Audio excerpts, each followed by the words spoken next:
My fiancé's family hates me. They constantly talk about how wonderful my boyfriend's ex was until I set boundaries. From the very start of my relationship with Jason, I knew his family would be a challenge. I was 34, Jason was 40, and we had been together for 8 years. Despite our love and commitment, his family always seemed to find reasons to make me feel like I didn't belong. I remember the first family dinner I attended vividly. His mother, Margaret, gave me a smile so sharp it felt like a dagger. She leaned over to Jason and said, loud enough for me to hear, "Lauren would have brought dessert." She always thought of everything. Lauren. The name still echoes in my head like a bad memory. She was Jason's ex-girlfriend, and to his family, she was practically canonized. Margaret described her as the perfect daughter-in-law, someone who could do no wrong. Over the years, I learned more about Lauren than I cared to know. She was a lawyer. She had an impeccable sense of style. She loved to cook. And, most importantly to Jason's family, she adored Jason's parents. No matter what I did, I was always being compared to her. If I cooked dinner, Margaret would comment that Lauren's meals were healthier. If I dressed up for an event, Jason's sister Emily would tell me how Lauren's fashion sense was effortlessly chic. Even at Jason's birthday party, his father, Richard, made a toast that included a joke about how Jason had downgraded after Lauren. But the wedding, that was the turning point. Jason and I had spent months planning our wedding. I'd chosen a beautiful outdoor venue with a garden theme, complete with twinkling fairy lights and elegant floral arrangements.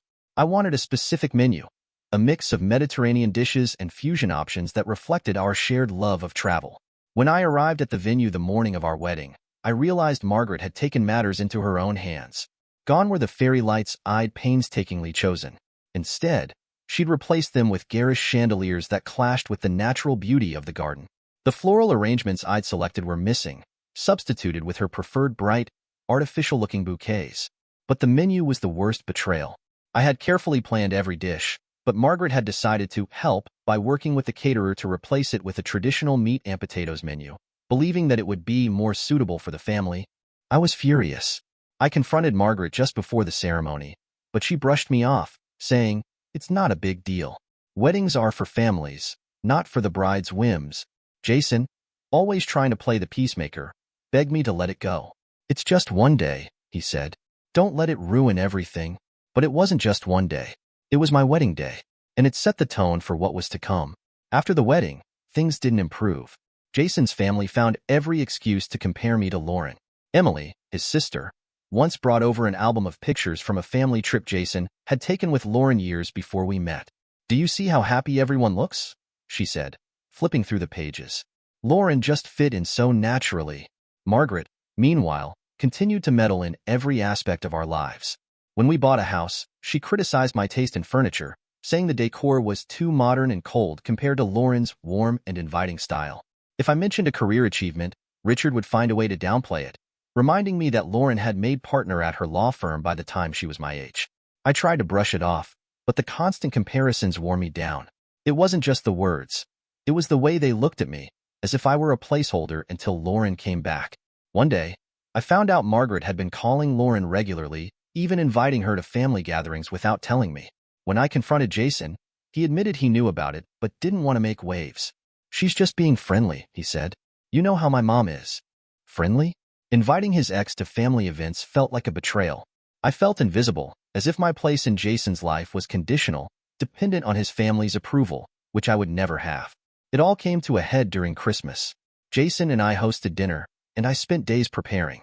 I cooked a gourmet meal, decorated the house beautifully, and even made an effort to include dishes I knew his family liked. As we sat down to eat, Margaret looked around the table and said, "This is nice, but remember the Christmas dinner Lauren made? That roast was unforgettable." I dropped my fork. My hands were trembling with rage, but I managed to hold back my tears. "Why don't you just invite Lauren next time?" I said, my voice shaking. Margaret looked at me with a condescending smile. "Oh, don't be so sensitive, dear. It's just a memory." Jason sat there in silence, refusing to defend me. I realized then that I was on my own. The next day, I packed a bag and left. I needed space to think, to figure out if this was a life I could continue to live. Jason begged me to come back, promising things would change, but I didn't believe him. His family's opinions mattered more to him than my happiness, and I couldn't compete with the ghost of Lauren. From the very beginning, I noticed how Jason's family operated. They were close-knit, yes, but their version of closeness felt suffocating, almost cult-like. Every holiday, every birthday, and every important event had to revolve around them. It wasn't just expected, it was demanded. At first, I didn't think much of it. When Jason told me early on in our relationship that his family always celebrated Christmas together, I thought that was normal. I was happy to join them and assumed that we'd find a way to split time between his family and mine. But when I suggested alternating holidays so that I could spend Christmas with my parents one year, his mother, Margaret, shot the idea down immediately. "That's not how we do things," she said firmly. "Christmas is a family tradition, and Jason has always spent it with us. Your family is welcome to join if they'd like." It wasn't an invitation. It was a command. And the way she said your family made it clear that they were outsiders. I tried to talk to Jason about it, but he just shrugged. "That's how it's always been," he said. "It's not a big deal. My mom just really values tradition." That first Christmas with his family was an eye-opener. I spent hours in the kitchen with Margaret and Jason's sister, Emily, helping prepare dinner. I thought it would be a chance to bond, but instead, they treated me like hired help. Margaret barked orders at me, and Emily spent the entire time reminiscing about Christmases past when Lauren used to make the best cookies, or Lauren always had the best ideas for decorating the tree. When we finally sat down to eat, I felt invisible. Every story they told was about Jason's childhood or past holidays, all of which revolved around Lauren. It was as if I didn't exist, as if I were just some temporary guest who wouldn't be around long enough to matter. I decided then that I wouldn't let this become the norm. The following year, I told Jason that I wanted to spend Christmas with my family. He hesitated, but eventually agreed. When he told Margaret, though, she reacted as if I'd suggested canceling Christmas altogether. "What do you mean you're not coming?" she asked, her voice sharp with disbelief. "Jason has never missed a Christmas with us." Jason tried to explain, but Margaret wouldn't hear it. She called me later that day, her tone icy. "I don't know what kind of games you're playing, but this family has traditions, and we expect you to respect them."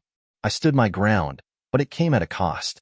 Margaret made it clear that I was unwelcome at any of their events for months after that.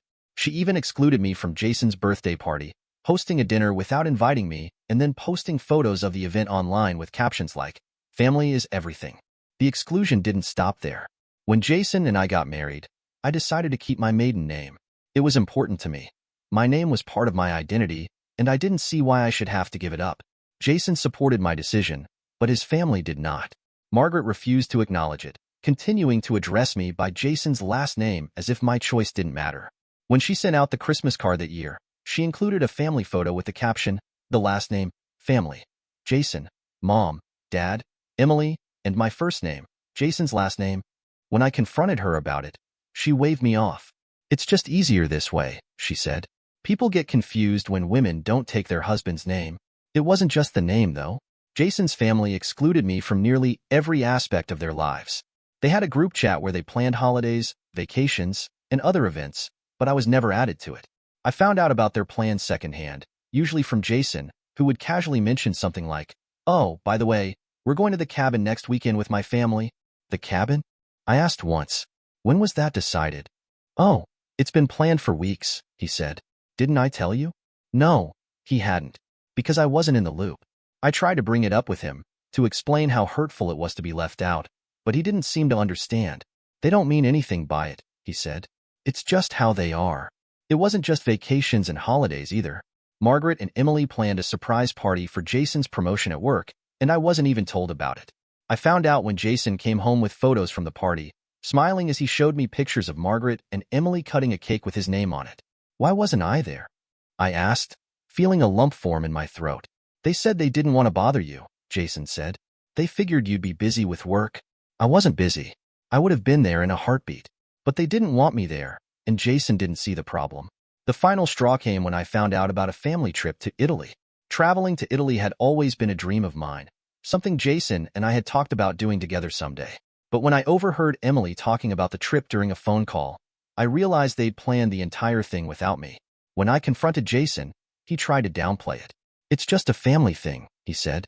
"They didn't think you'd want to go." I felt like I'd been punched in the gut. "I'm your family," I said. Or at least I thought I was. He didn't have an answer for that. By the time the trip rolled around, I was done trying to fit into their world. They had made it clear that I would never truly be one of them, no matter how hard I tried. Margaret's passive-aggressive comments, Emily's exclusionary behavior, and Jason's refusal to stand up for me had taken their toll. From the moment I became part of Jason's life, I felt like I was stepping into a role that someone else had perfected long before me. His mother, Margaret, made no effort to hide her preference for Lauren, Jason's ex-girlfriend. It wasn't just that she liked Lauren. It was that she seemed to believe Lauren had set the gold standard for what a wife should be, and I would never measure up. The comparisons started subtly at first. During one of my first dinners with Jason's family, Margaret leaned over the table, smiling as she said, "Lauren used to bring the most amazing chocolate souffle for dessert. She made it from scratch, you know. Do you bake?" Her tone was sweet, almost disarming, but the implication was clear. Whatever I brought to the table, figuratively or literally, would never be good enough. I laughed it off that first time, thinking it was just a passing comment. But as time went on, the comparisons became more frequent and more cutting. One night, after I'd spent hours preparing a dinner for the family, Margaret made a point of saying, "This is nice, but Lauren's roast chicken always came out so tender." She had such a knack for cooking. The worst part wasn't even her words. It was the way everyone else at the table nodded in agreement, as if reminiscing about a beloved family tradition. Jason stayed silent, refusing to stand up for me, and I felt a knot of anger and embarrassment forming in my chest. It wasn't just my cooking that came under fire. Margaret seemed to have an opinion on everything I did. When Jason and I decided to move into a larger apartment, she questioned the decision. Lauren and Jason lived in a lovely townhouse, she said during one family lunch, tilting her head thoughtfully. It was so spacious, and she kept it spotless. "Are you sure an apartment is the right choice?" I wanted to tell her that it wasn't any of her business, but instead, I smiled politely and assured her that Jason and I were happy with our decision. Inside, though, I was seething. Jason's ex wasn't just a memory in his mother's eyes. She was an ideal that I was constantly being measured against. The criticism didn't stop at comparisons to Lauren. Margaret had a way of making me feel inadequate in every aspect of my life. She often made remarks about my career, asking pointed questions like, "Do you think your job pays enough for you to contribute fairly? I know Jason works so hard to provide." What Margaret didn't know, or didn't care to know, was that I earned a good salary and contributed equally to our expenses. But no matter what I did, she seemed determined to paint me as a financial burden. One evening, during a family dinner, Margaret brought up money again. "It must be hard for Jason, being the primary breadwinner," she said, smiling sweetly. "Lauren was always so independent. She even helped Jason with a down payment on their first place." I felt my face flush with anger and humiliation, but before I could respond, Jason brushed it off with a laugh. "Mom, don't start," he said lightly, but he didn't defend me or correct her assumptions. The isolation I felt during these family gatherings became unbearable. I went out of my way to make the dinners enjoyable, bringing desserts, helping with the cooking, even organizing games to lighten the mood. But my efforts were either ignored or dismissed. If I brought a dish, Margaret would point out how Lauren had made something similar, but better. If I suggested a new tradition, like taking a family photo at Thanksgiving, Emily would roll her eyes and mutter, "That's not really our thing." One year, I decided to host Thanksgiving at our place, hoping to show them how much I cared. I spent days preparing, cooking, decorating, and planning every detail. When Margaret and Emily arrived, they barely glanced at the table I'd so carefully set. Margaret walked straight into the kitchen, lifting the lid off one of my pots without asking. "Oh, you're making sweet potatoes," she said, wrinkling her nose. Lauren always did a maple glaze on hers. Everyone loved it. At dinner, I noticed that no one touched the sweet potatoes. Margaret had made sure to mention Lauren's version enough times that everyone seemed to lose interest in mine. By the end of the night, I was fighting back tears, but I plastered on a smile as I cleared the dishes. It wasn't just the comparisons or the criticism. It was the way they made me feel invisible. No matter how hard I tried, I was never truly seen or heard. I felt like an outsider looking in, watching a family that didn't want me to be part of their world. Even Jason, the person I thought I could rely on, failed to support me. One night, after yet another dinner where Margaret had spent the entire evening talking about Lauren, I finally snapped. "Why don't you ever say anything?" I asked Jason as we drove home. My voice was shaking with anger and frustration. "What do you want me to say?" he replied, exasperated. "That's just how my mom is. She doesn't mean anything by it." "She doesn't mean anything by it?" I repeated, incredulous. "She spends every dinner comparing me to your ex and criticizing everything I do. How can you just sit there and let it happen?" Jason sighed, gripping the steering wheel tightly. "It's not worth the fight," he said. "She's my mom. She's not going to change. I stared out the window, feeling a crushing weight in my chest. If Jason wasn't willing to stand up for me, what chance did I have of ever being accepted by his family? The final straw came during a family reunion. Margaret had organized the event, and I knew it was important to Jason, so I went out of my way to make a good impression. I baked cookies, helped set up the decorations, and even brought a scrapbook I'd made of Jason's and my travels to share with everyone. When I showed the scrapbook to Margaret, she barely glanced at it before handing it back. "That's nice," she said dismissively. "Lauren used to make scrapbooks too. Hers were always so detailed." It was like a punch to the gut. I spent the rest of the reunion sitting quietly in the corner, listening to Margaret and Emily talk about all the wonderful things Lauren had done, as if she were still part of the family. When Jason and I left, I couldn't hold back my tears any longer. "I can't keep doing this," I told him. "Every time we're with your family, they tear me down. They make me feel like I'll never be good enough." Jason tried to comfort me, but his words felt hollow. "You're overthinking it," he said. "They just need time to get used to you." But how much time was enough? It had been years, and nothing had changed. I realized then that no matter what I did, I would never be Lauren. And in their eyes, that meant I would never be enough. The breaking point came during one of Margaret's family dinners, where the air was as tense as ever. I had arrived with my usual polite smile, a casserole dish in hand, ready to endure another evening of passive-aggressive comments and forced smiles. I'd spent hours preparing that casserole, carefully seasoning it and layering each ingredient to perfection, hoping against hope that maybe this time it would earn some acknowledgement. The evening started predictably enough, with Margaret taking her place at the head of the table, steering the conversation to topics she deemed important. I mostly stayed quiet, speaking only when spoken to, which was rare. As usual, Jason sat beside me, laughing at his mother's stories and chiming in occasionally, oblivious to my growing discomfort. About halfway through dinner, Margaret turned her attention to me. "It's nice that Jason has someone to take care of him," she said with a tight smile. "A wife's role is to support her husband, after all." The room went silent, and I felt every eye at the table turn toward me. I tried to brush it off, but before I could respond, Margaret added, "Not that it's a hard role. You don't have to worry about much, do you? Just the house and Jason's meals. It's not like you're running a company or anything." My face burned with humiliation and anger. I opened my mouth to defend myself, to point out that I worked full-time and contributed just as much as Jason did, but Margaret wasn't finished. "Being just a wife is a blessing," she said, taking a sip of her wine. "Lauren always used to say that her career was important, but family came first. She managed to balance both so effortlessly." That was it. That was the moment I knew I couldn't keep living like this. I pushed my chair back and stood up. "Excuse me," I said, my voice shaking. I walked out of the dining room, ignoring the confused looks and Jason's half-hearted attempt to call me back. In the car ride home, Jason tried to smooth things over. "You know how my mom is," he said. "She doesn't mean anything by it." I didn't respond. I couldn't. I was too angry, too hurt, too tired of being dismissed. That night, as I lay awake staring at the ceiling, I made a decision. I couldn't keep bending over backward to please people who had no intention of ever accepting me. I needed to set boundaries, not just for my own sanity but for my dignity. The next morning, I told Jason exactly how I felt. "I'm done trying to make your family like me," I said. "I'm done organizing dinners, hosting holidays, and pretending that their behavior doesn't hurt me. If they want to see us, they can reach out. But I'm not going to keep putting in all the effort." Jason looked at me like I just announced I was moving to another planet. "What are you talking about?" he asked. "You can't just stop talking to my family." "I'm not cutting them off," I said. "I'm setting boundaries." There's a difference. But Jason didn't see it that way.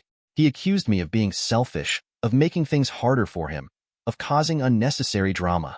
It was a painful argument, one that ended with both of us retreating to separate corners of the apartment, unwilling to speak to each other. For the first time in years, I stopped initiating contact with Margaret and the rest of Jason's family. I didn't send texts asking how they were doing. I didn't call to coordinate plans. When Margaret sent a group message about the next family dinner, I didn't respond. I didn't even bother making an excuse. I just didn't go. Instead, I started focusing on myself. I reconnected with my family, spending weekends at my parents' house or going out for lunch with my siblings. I reached out to old friends I'd lost touch with, organizing brunches and movie nights that filled me with a sense of warmth and belonging I hadn't felt in years. I also picked up hobbies I'd long neglected. I started painting again, something I'd always loved but had put aside because I was too busy trying to impress Jason's family. I joined a local art class, where I met people who shared my interests and appreciated my work. The change in me was immediate and profound. For the first time in years, I felt free. I wasn't constantly walking on eggshells, worrying about what Margaret would think or say. I wasn't exhausting myself trying to meet impossible standards. I was finally living for myself, not for the approval of people who would never give it. Of course, Margaret noticed my absence. She started sending Jason pointed texts, asking why I wasn't coming to family events. At first, he tried to defend me, but Margaret was relentless. "What's wrong with her?" she asked during one of their phone calls. "Doesn't she care about this family?" Jason relayed her comments to me, and for once, I didn't feel the sting of her words. "She's entitled to her opinion," I said with a shrug. "But I'm entitled to my boundaries." Jason didn't know how to handle the new dynamic. He tried to play mediator, urging me to just apologize and make things right, but I refused. "I'm not apologizing for prioritizing my mental health," I told him. "If your family can't respect me, that's their problem, not mine." Despite the tension with Jason, I felt stronger than I had in years. I surrounded myself with people who valued me, who made me feel seen and appreciated. I threw myself into my work, earning a promotion that Margaret probably thought I didn't deserve. I traveled with friends, exploring places I'd always dreamed of visiting but had put off because Jason's family always had plans. One day, as I was packing for a weekend trip with my best friend, Sarah, Jason approached me with a look of defeat. "Mom's upset that you're not coming to Emily's birthday dinner," he said. "Jason," I said, turning to face him, "your mom is always upset about something I do or don't do. I'm done letting that control my life." He sighed, running a hand through his hair. "I just don't understand why you can't meet her halfway." "I've been meeting her more than halfway for years," I said. "Now it's her turn to meet me halfway. And if she can't, then that's on her." Jason didn't respond. He just stood there, looking at me as if he didn't recognize me anymore. It wasn't an easy road, but setting those boundaries was the best decision I ever made. I stopped trying to force relationships that drained me, and in doing so, I found myself again. I learned that my worth wasn't determined by anyone else's approval, least of all Margaret's. And while my relationship with Jason's family would never be what I once hoped it could be, I was finally at peace with that. And peace, I realized, was worth everything. The shift was gradual but unmistakable. At first, Margaret didn't seem to notice my withdrawal. She continued to send messages in the family group chat, organizing dinners, discussing holiday plans, and sharing mundane updates about her day. I stopped responding to those messages entirely, leaving them unread, which I later learned she had noticed.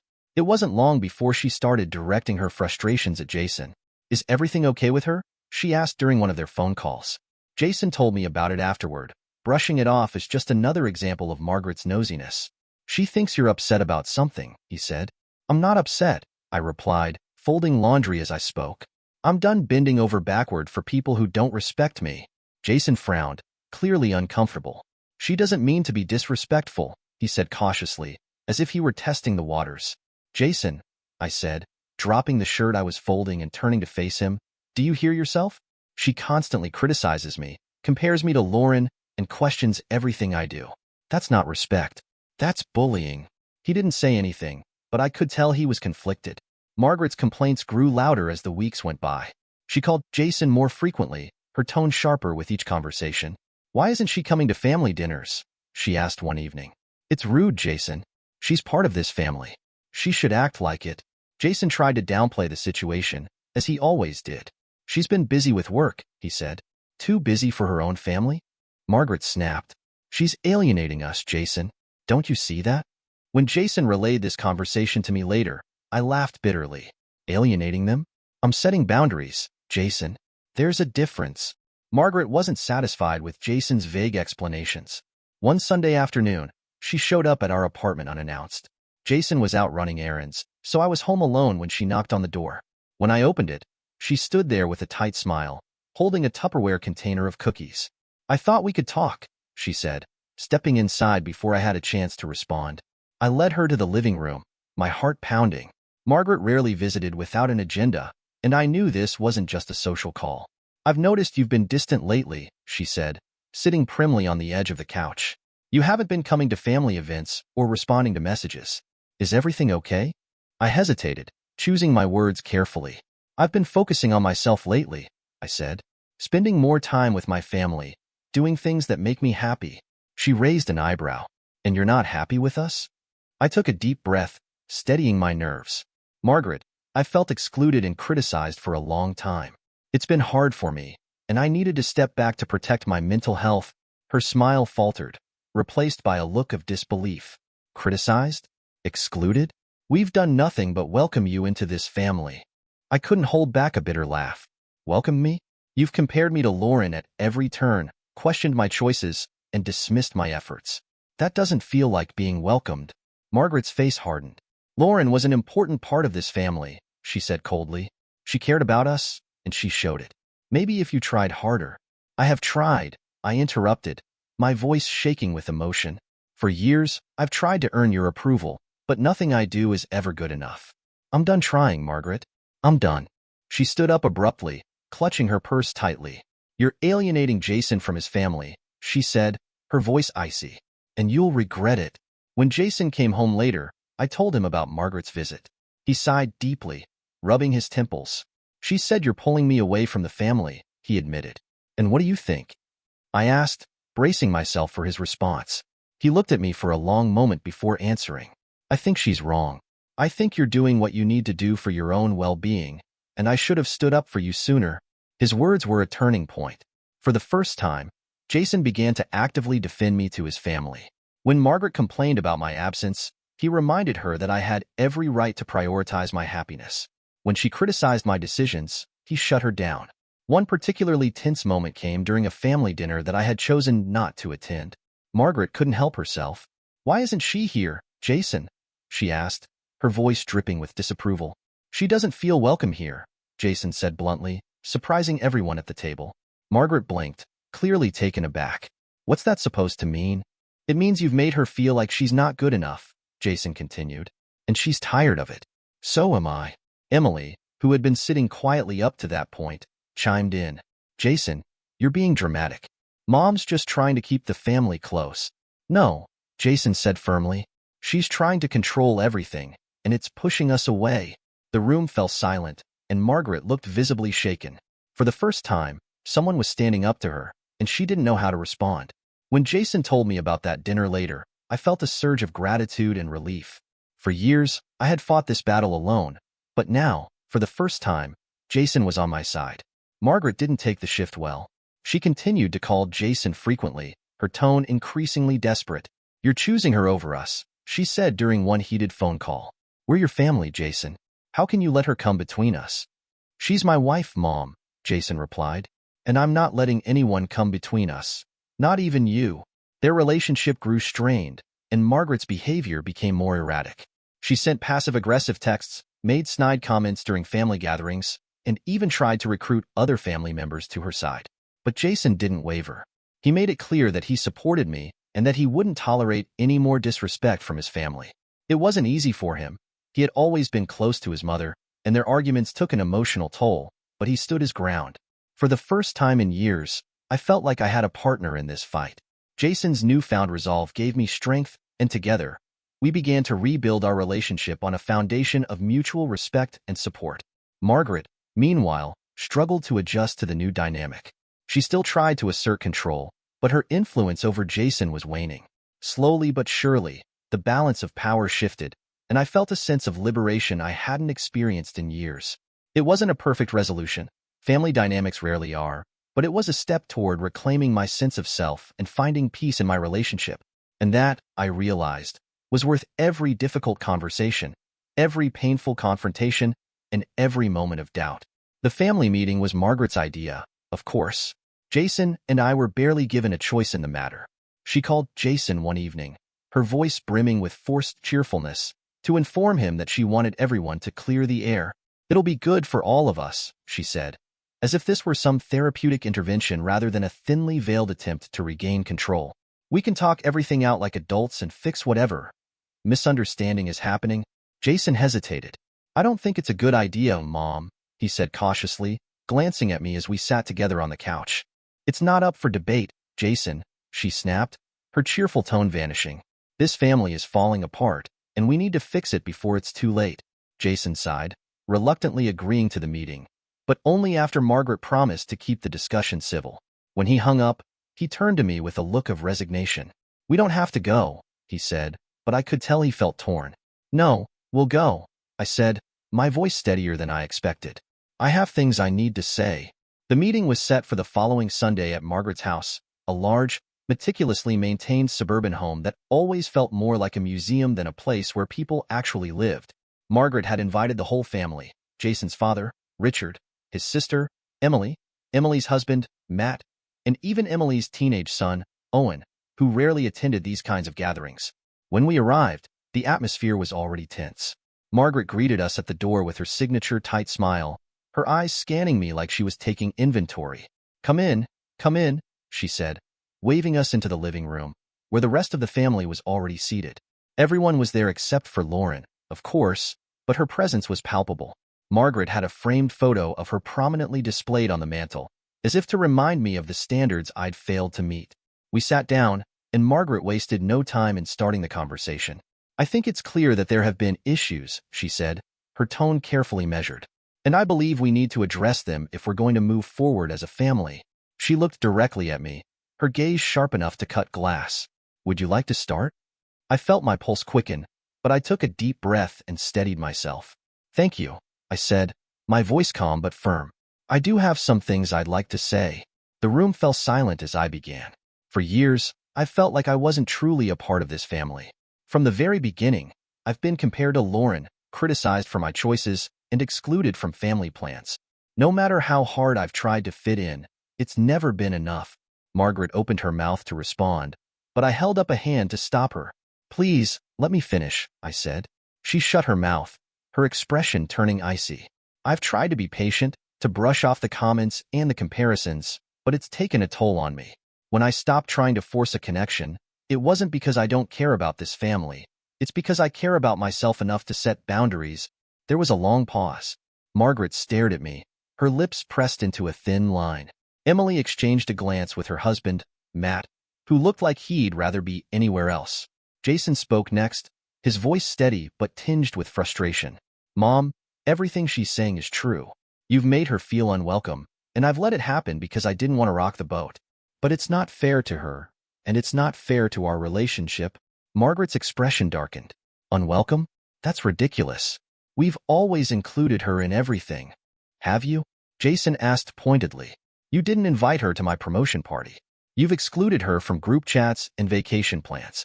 And let's not forget the constant comments about Lauren." At the mention of Lauren, Margaret's face twisted in indignation. "I can't believe what I'm hearing," she said, her voice rising.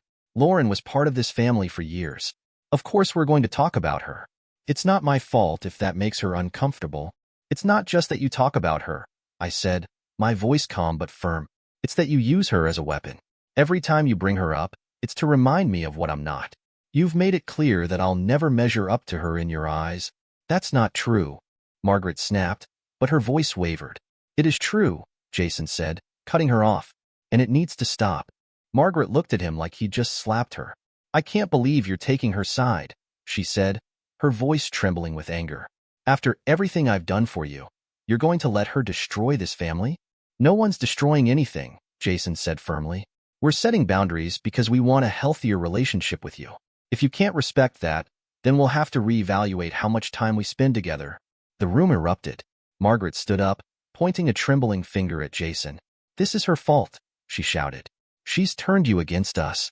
Emily jumped in, her voice rising to match her mother's. "Jason, you're being ridiculous. Mom's done nothing but love you, and this is how you repay her." Richard, who had been silent up to this point, finally spoke. "Everyone, calm down," he said, but his voice lacked authority. "No, Richard," Margaret snapped. "I will not calm down. This woman has poisoned our family." "Enough," Jason shouted, his voice cutting through the chaos. "This isn't a debate. We've made our decision, and it's final.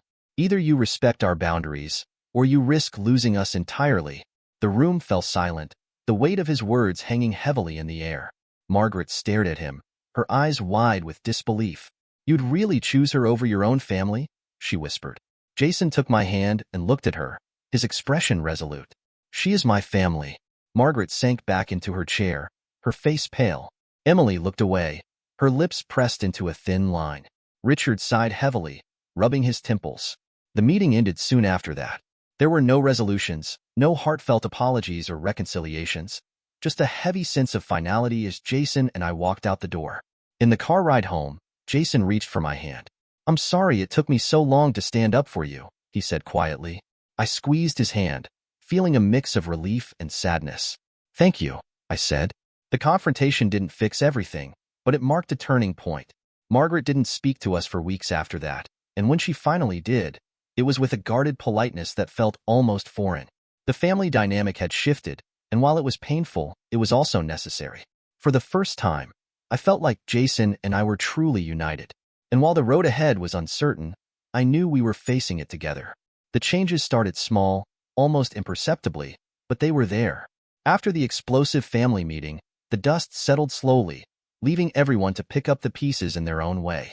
Margaret didn't call Jason for nearly a month, which, in itself, was a shocking deviation from her usual routine of daily check-ins and meddling.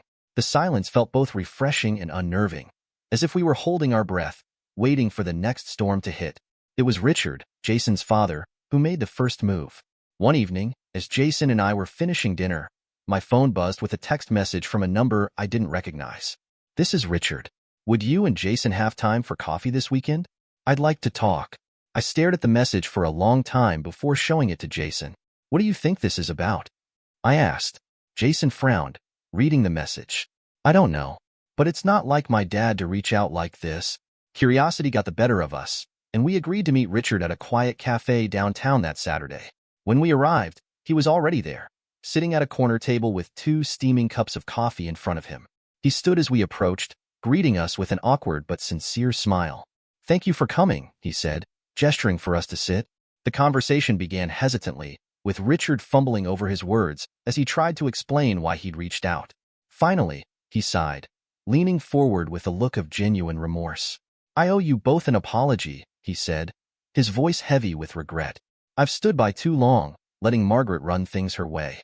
I thought it was easier to stay out of it, but I see now that my silence has only made things worse." I exchanged a surprised glance with Jason. Richard was usually a quiet, passive man who let Margaret take the lead in all things. Hearing him acknowledge his role in the family dynamics was unexpected, to say the least. "I want you to know," Richard continued, turning to me, "that I see how hard you've tried to be part of this family, and I'm sorry for the way you've been treated. You deserve better." His words caught me off guard, and I felt a lump rise in my throat. For so long, I'd felt invisible in Jason's family, dismissed and undervalued. Hearing Richard acknowledge my efforts was like a balm to an old wound. "Thank you," I said softly, my voice thick with emotion. Richard nodded, his expression earnest. "I can't change the past, but I want to help fix things moving forward. Margaret, well, she's stubborn, but I think she's starting to realize that she's pushed too far. It's going to take time, but I hope you'll give us a chance to make things right." We left the cafe that day feeling lighter, as if a weight had been lifted. It wasn't a complete resolution, but it was a start. Margaret's first steps toward reconciliation were more hesitant. About a week after our meeting with Richard, I received a text from her. "I hope you and Jason can join us for dinner next Sunday. Let me know if there's anything you'd like me to prepare." It was the first time she had ever reached out to me directly. Usually, all communication went through Jason, as if I were a peripheral figure rather than a central part of his life. The gesture, small as it was, felt significant. When we arrived at Margaret and Richard's house that Sunday, I noticed other small changes. The framed photo of Lauren that had always sat on the mantel was gone, replaced by a vase of fresh flowers. At dinner, Margaret refrained from her usual critical commentary, sticking to neutral topics like the weather and a new recipe she'd tried. It wasn't perfect. There were still moments where her tone bordered on condescending, and I could tell she was holding back, but it was progress. Over time, these small gestures began to add up. Margaret started including me in group chats, asking for my input on family plans, and even complimenting my cooking during dinners. The compliments felt awkward and forced at first, but I appreciated the effort. One evening, as we were leaving a family gathering, Margaret pulled me aside. "I know I haven't always been fair to you," she said, her voice quiet and hesitant, "but I'm trying. I hope you can see that." "I do," I said, and for the first time, I felt like she genuinely meant it. Jason and I also began making changes of our own. We decided to alternate holidays between our families, a decision that initially caused some grumbling from Margaret, but was ultimately accepted. Spending Christmas with my parents for the first time in years was a joyful experience, free of the tension and passive-aggressive remarks that had defined so many holidays with Jason's family. With each passing month, the balance in our lives improved. Jason and I grew closer, no longer weighed down by the constant stress of family conflicts. We started new traditions of our own, like hosting a summer barbecue for both sides of the family. Seeing my parents laughing and chatting with Richard and even Margaret was something I never thought I'd witness. But there it was, a tentative harmony. The changes weren't without their challenges. Margaret still had moments where her old habits resurfaced, a pointed comment here, a passive-aggressive remark there. But they were less frequent, and she seemed to catch herself more often than not. Richard continued to act as a calming influence, smoothing over conflicts and encouraging Margaret to let go of her need for control. One evening, as Jason and I sat on the couch reflecting on how far we'd come, he took my hand and said, "I'm proud of you. For standing your ground, for setting boundaries, for everything. You've made us stronger." I smiled, leaning into him. "We've made us stronger," I said. It wasn't a perfect ending, life rarely is, but it was enough. And for the first time in a long time, I felt like I belonged. The changes within Jason's family didn't happen overnight, and they certainly weren't without their setbacks, but little by little, a new order began to emerge. It was almost surreal to see how different things had become from those first few years when I had felt like an outsider in my own marriage. The first real sign that something had shifted came during a family dinner that Margaret hosted about 6 months after the confrontation. This time, I didn't feel the usual dread in the pit of my stomach as we drove to their house. Jason and I had discussed the visit beforehand, agreeing that if anything crossed a line, we would leave immediately and handle it together. Just knowing I had his support made all the difference. When we arrived, Margaret greeted me with a smile that, for once, didn't feel forced. "I'm so glad you could make it," she said, and though her tone was still a bit formal, it didn't have the edge it used to. As we sat down to eat, I noticed something else. Margaret was including me in the conversation. She asked about my work, my hobbies, and even complimented the dessert I had brought. "This is delicious," she said, taking a bite of the chocolate tart I'd made. "Did you make this yourself?" "Yes," I replied, trying not to let my surprise show. "Well, you'll have to give me the recipe," she said. It was a small moment, but it felt monumental. For the first time, I felt like more than just Jason's wife. I felt like a person she was genuinely trying to get to know. Jason noticed the change too. On the way home, he reached over and squeezed my hand. "I think she's finally starting to get it," he said, a hint of relief in his voice. The respect I started receiving from Margaret extended to the rest of the family as well. Emily, who had always been quick to side with her mother, began to soften toward me.